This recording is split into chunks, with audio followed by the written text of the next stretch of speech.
The reason there is no hope for anybody who uses drugs in America is because God didn't create our drug laws. The KKK did.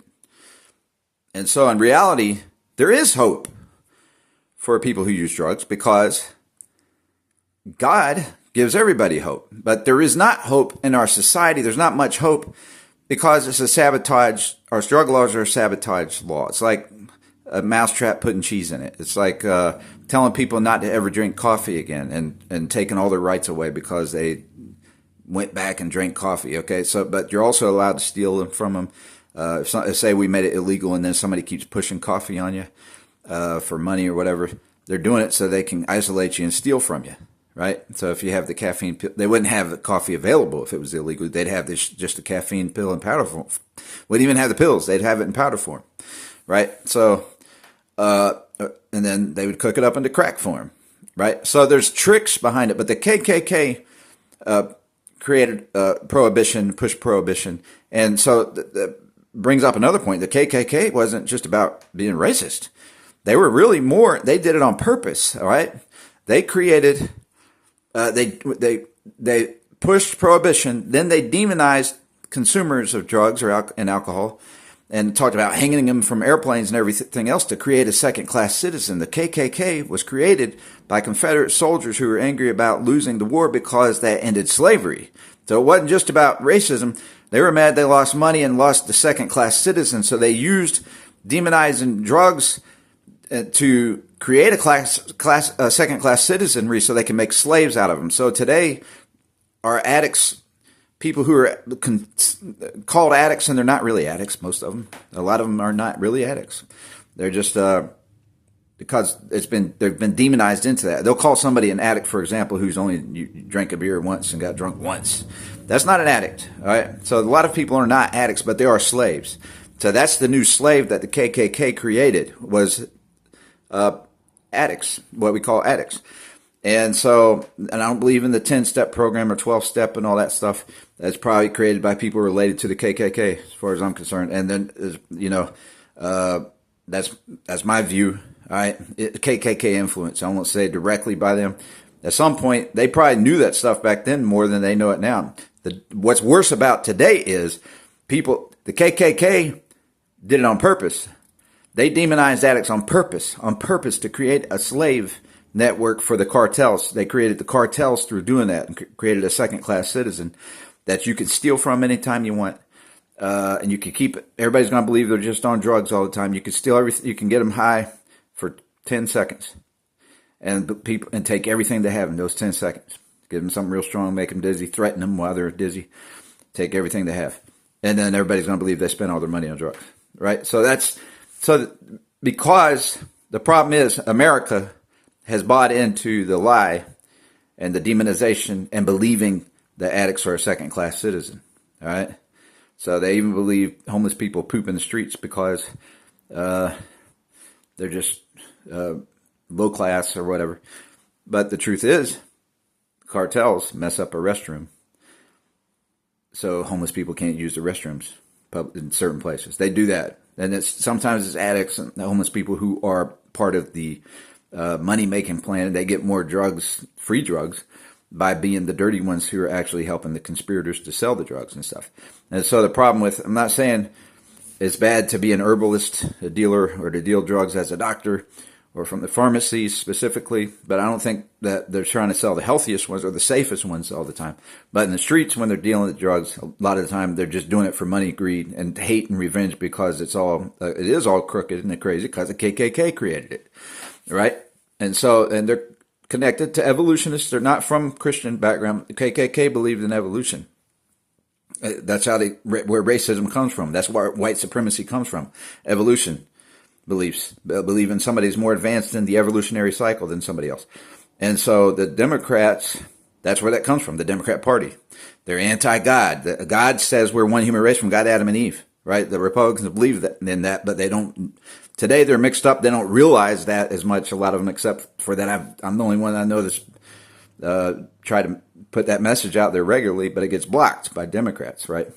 So, and then even Republicans don't want to hear it because they have friends who are doctors and are students of evolutionists, and that's what dominates the doctoral field. The teachers dominate the science field that teaches, are evolutionists who dominate the science field, and they're not. It's not real science. It's a racist science. It's a racist theory. It's not even a science, right?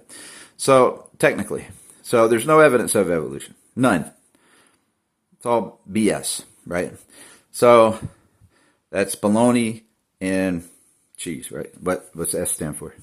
So anyway, but so here's the point: God did not create it. So there really is hope for addicts because there is no unpardonable sin, and there's no sin you can do that's unpardonable, except for one, and that's rejecting Christ and rejecting God. So we've treated, today the problem is Americans all have bought into that philosophy. They didn't know it comes from the KKK, a lot of them, but they don't know the demonizing of addicts and making that the unpardonable sin. In our society, it is the unpardonable sin to use a drug, right? And so, and it is dangerous. I'm not, it can be dangerous and you don't know what you're doing. Even with safe stuff, you don't know if you might have an allergic reaction, all that stuff's true. But the fact that, addiction, that stories of addiction aren't true. But it is true that if you ever try spinach, if you never try spinach, you'll never miss spinach, right? So it's true that there's always a risk and you should abstain and those kind of things. But we should have natural herbs. We should have legalized trees, leaves, and teas. And to take all that out of the scientists' hands who have price gouged and ruined our insurance companies and our insurance networks and everything.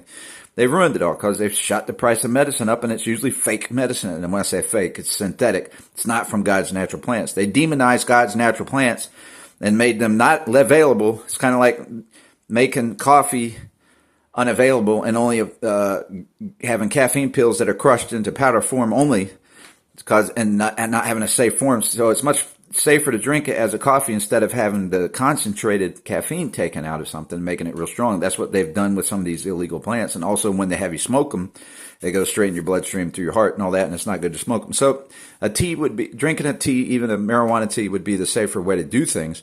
And maybe makes sense, even though they've crossbred some of these things, and you're not supposed to crossbreed medicines. All right? I mean, you can't crossbreed people. You're not supposed to crossbreed a Christian and a non-Christian, but God does allow it if you're already involved, marrying-wise. But when you crossbreed a plant medicine, you're making it stronger and do different things.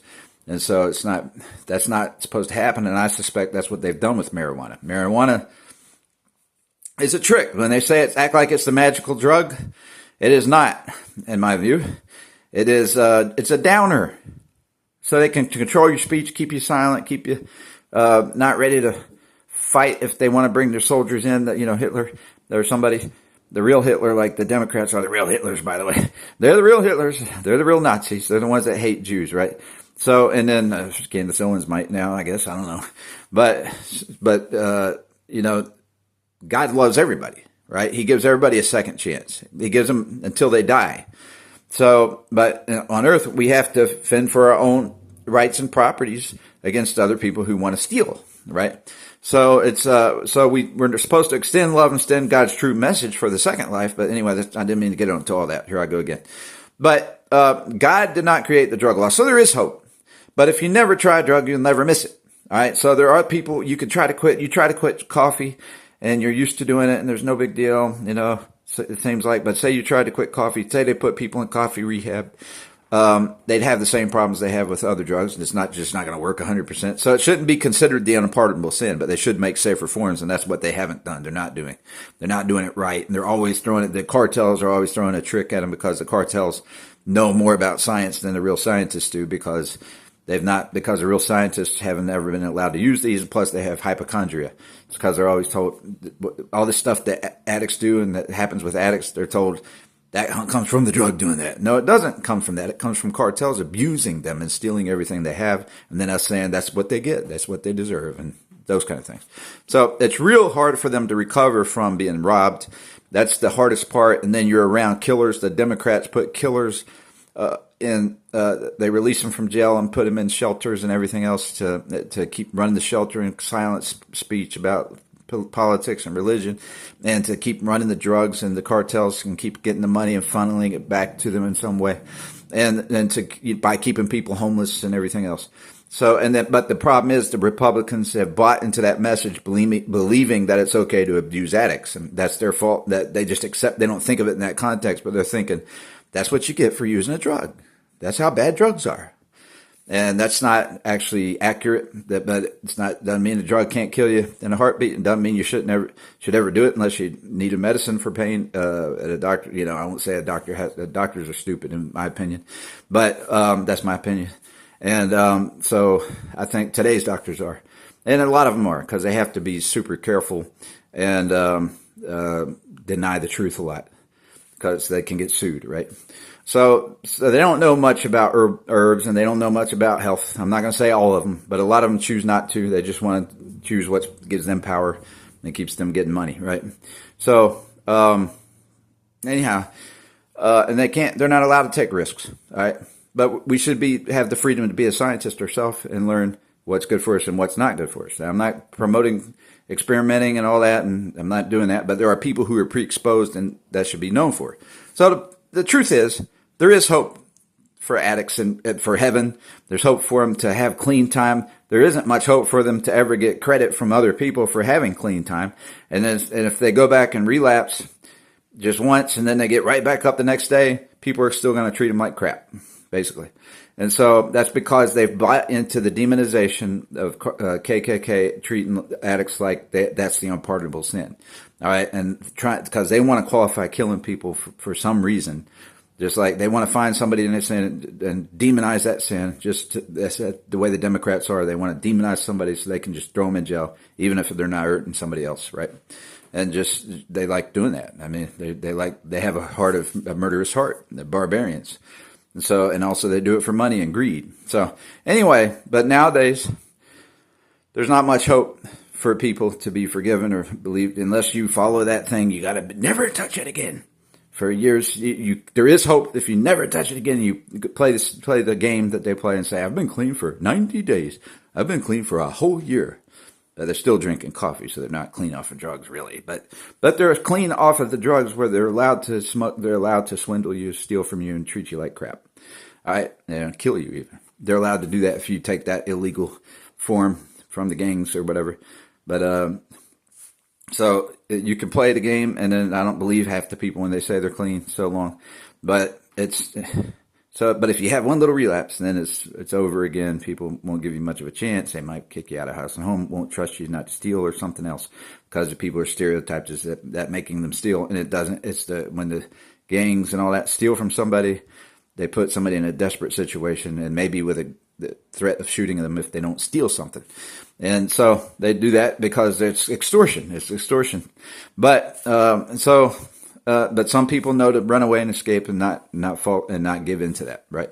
But almost the only way to get away from it is to escape across the country or something.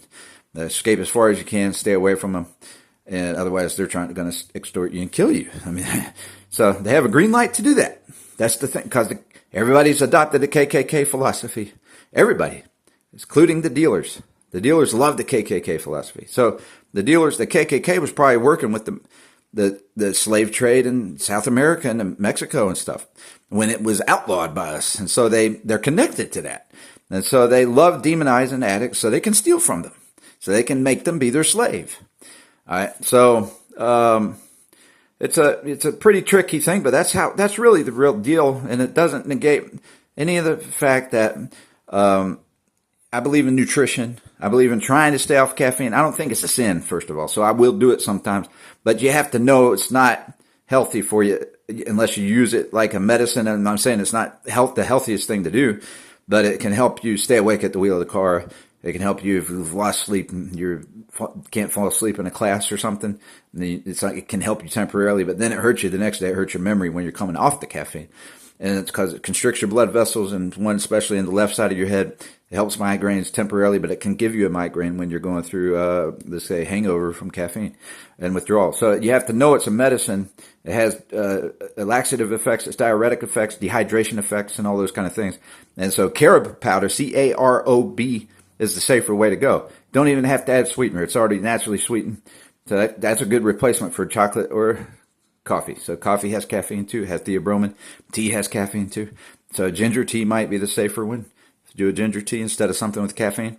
But anyhow, so I'm for health and I'm not for promoting this stuff, but what I am for the truth. I'm for the truth about medicinal science. Medicinal science matters. And I'm for the truth of the history and how they created a second-class citizen by demonizing addicts all the time. They should have theft rehab. It should be more concentrated on theft rehab instead of drug rehab. And if you're going to have drug rehab, be honest about it and say it's drug rehab from having to be around dangerous people who deal stuff illegal and might poison it and this and that. So if you're still doing caffeine and rehab and you're allowed to smoke cigarettes in rehab, that's not real drug rehab from drugs all the way. It's not a completely true rehab. But unless you go to a higher level and you want to say, I want to experience the whole thing of real rehab and experience what it's like to be healthy for a while. And so I limit this stuff in the future, like the caffeine, I mean. And then, so you should have real rehabs that are nutritionally based and doesn't have caffeine or cigarettes. And so to really clean your body out and for your health, and that's a real rehab, all right? So these other rehabs are really kind of games in a way. It's a prison. They're making a prison out of it, saying you can never be helped, all that kind of stuff. And then, I won't go into that because I'm out of time. But there is hope. So there is actually hope, because the reason there's not hope is because people are following still the KKK's philosophy on they demonized addicts, and that part they don't know they're following the KKK's philosophy, but because the KKK wasn't being racist when they made that philosophy, maybe partly, but their main goal was to create a second-class citizenry and dump drugs on them and keep the real plant safe. Which I guess Mexico had to be involved in this with the KKK, I suspect, or Colombia did, because they outlawed the coca leaf, and that comes from there. So they did that. The KKK pushed for the outlawing of the coca leaf, and then they end up dumping the strongest concentrated forms out in our ghettos and stuff, or in black neighborhoods. So that was racist. They wanted them, but they also did it. It's convenient for money, so they did it in poor neighborhoods. But either way, they made a slave in and out of prison and all that kind of stuff of people, and even the gangs. So you could say the gangs might be a slave to the higher up cartel or to the formula, the psychological warfare formula. In a sense, the gangs are a slave to that, because part of the reason some people stay in gangs is because they were put out of private property rights and stuff through public assistance, at least. And then, it's hard to say how the whole thing works, but then you got the cartels buying, or slumlords buying, these cheap homes, starter homes, what they used to be called starter homes. They're smaller homes in the inner cities. They bought them out, and they're sitting there for cheap, $10,000, $20,000. And then they're sitting there renting it out for 50, 60, 70 years to addicts. People they forcing into, in a sense, be stuck in that drug dealing system and stuff, because there's just no forgiveness in society. And that's not what God teaches. He teaches forgiveness, understanding, and all these kind of things. And so it's not fair, because it is hard not to go back on a medicine that you're used to as it is to, as hard as it is not to go back to coffee if you're trying to quit coffee. It's as hard as it's not to go back and eat ice cream sometimes. And so that's just not fair. It's a trick. People say, well, they should toughen up and follow the law.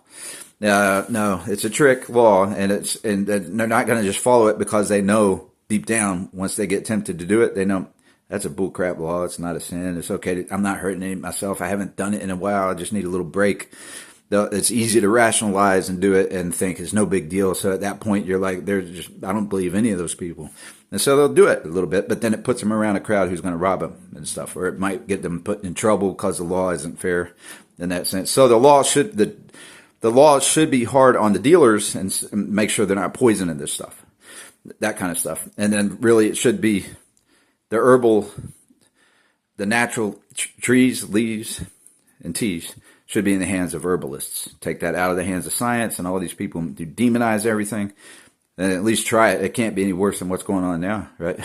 So it's definitely, it's a lot safer than the poisons. It's a lot safer than the strong forms. It's a lot safer than smoking. It's a lot safer than snorting. It's even safer than pills. The second safest thing would be pill form. but it's easy to take too many pills.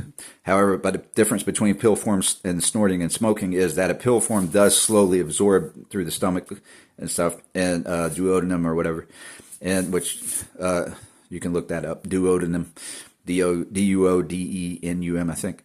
But the pill would absorb slower and not have the same effect and not have as strong an effect and be less addictive in that sense.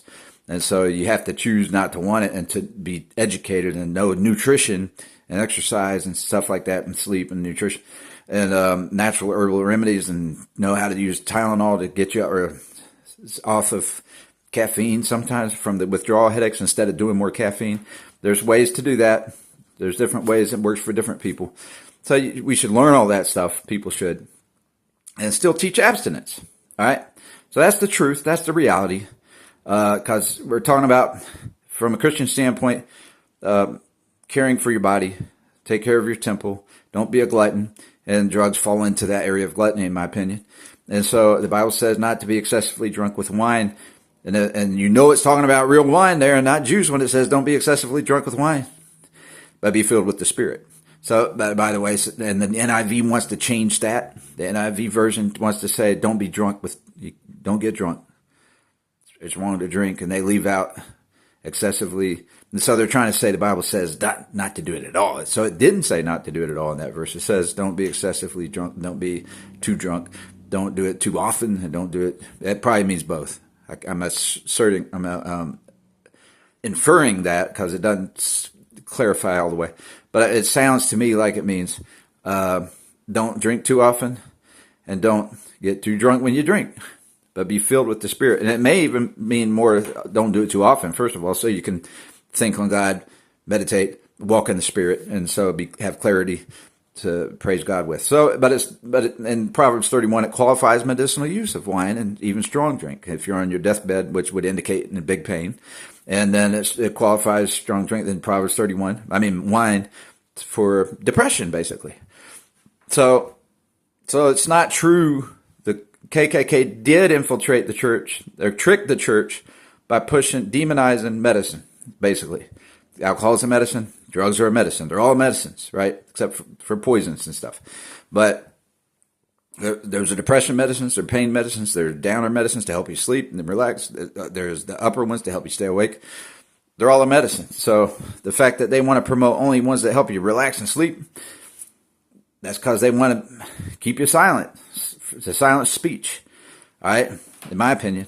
And so they've lied about, so the same cartels that promote marijuana, they demonize the coca leaf, and they act like they want to kill people who would use coca leaf or Molly or speed and stuff like that. So, and those can be dangerous, especially the synthetic forms, and the strong forms of anything. The marijuana too. The strong forms of marijuana can be dangerous.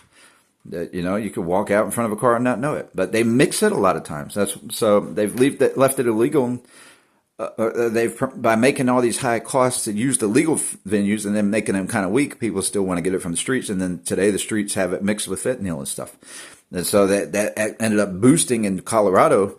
It boosted the income for the street dealers and stuff, because they weren't really, there were hurdles to getting the legal forms, and they didn't have they had limited the natural forms and the legal forms, from what I understand, that they weren't feeling the THC in it. They took it out. No THC was legal, but they could make the plant without the THC, stuff like that. And so people wanted it from the streets. And CBD oil might not have been in some of these products. And so the CBD oil now I think is legal. I don't understand all that. But the thing is, they try to demonize other medicines and act like that's the miracle medicine. Why? That's a trick. That's not, there's no devilish medicine for depression and pain versus one that's not, that's godly, first of all. And so there's no miracle drug there. They all have different side effects. They're medicines. You got to respect that, but you want to go have the safest forms available in a herbal tea, I think. And then you might find out, and then we find out you have to put stronger oppression on using those things, or stronger rules or whatever. At least give it a try first, But and so the weird thing is, when they legalized it, they didn't even think about promoting it as a tea. They still had people smoking it. There's nothing good for your lungs except oxygen. But anyway, so I'm into promoting nutrition and staying off of all of that. I would not give my children caffeine. If I had children, I wouldn't give them caffeine. I wouldn't give them coffee. I wouldn't give them chocolate. I wouldn't give them tea. And hopefully I would have a wife that would agree with that, and hopefully they wouldn't get it at school.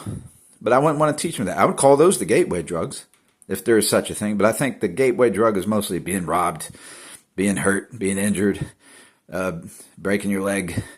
That's the gateway to that leads to trying a pain medicine in the first place, or having a fever, bronchitis, and pneumonia, and trying Tylenol and stuff like that. People learn that, hey, medicine numbs my pain. I mean, it's not. This gateway drug thing doesn't really make sense. But a lot of times people, they only like the one that works. If it works for them, they're not really looking for other things. So it has to be a lot of depression, a lot of robbery, a lot of abuse that makes you want to try all these different ones. I won't say always is the case, because some people just want to use them for pleasure and to deny God in their memory. And so that's the other gateway is to where people want to use it regularly because they don't want to think about God. They don't want to care about what other people think.